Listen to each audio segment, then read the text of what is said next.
Meditations for Every Day in the Year by Bishop Richard Challoner. July 19th.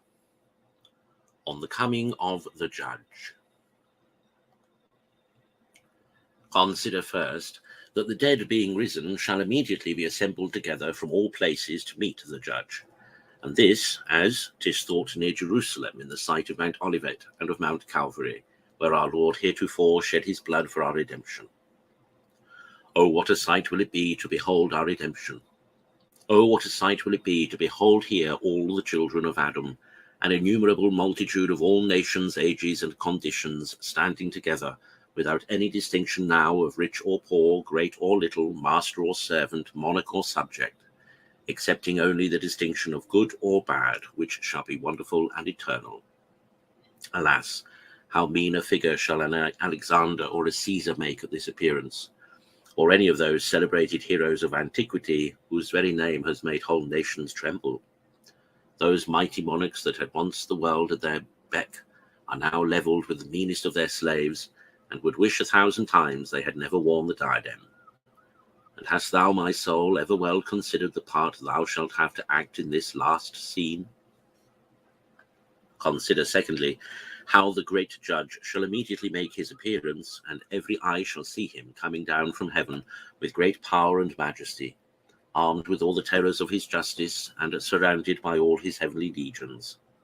Oh, how different from his first coming shall this his second appearance be! His first coming was with wonderful meekness and humility, because that was our day in which he came to redeem us by his mercy. But at his second coming it will be his day, in which his justice will revenge upon sinful man the cause of his injured mercy, with a final vengeance once for all. Ah, miserable sinners, how shall you then be able to stand before his face, or bear his wrathful countenance? How shall you then wish to hide your guilty heads, even in the lowest hell, rather than to endure his dreadful appearance? But all in vain. You must stand it out. Consider thirdly, how upon this occasion the royal standard of the cross, the sign of the Son of Man, shall be carried before the Judge, shining more bright than the sun, to the unspeakable comfort of the good, and the intolerable anguish and confusion of the wicked, for having made so little advantage of the inestimable benefit of their redemption. Here they shall plainly see what their God has suffered for their salvation, and how great has been his love for them, that boundless and unparalleled love which brought him down from his throne of glory and nailed him to the cross. Oh, how shall they now condemn their past obstinacy and sin, with all their blindness and ingratitude?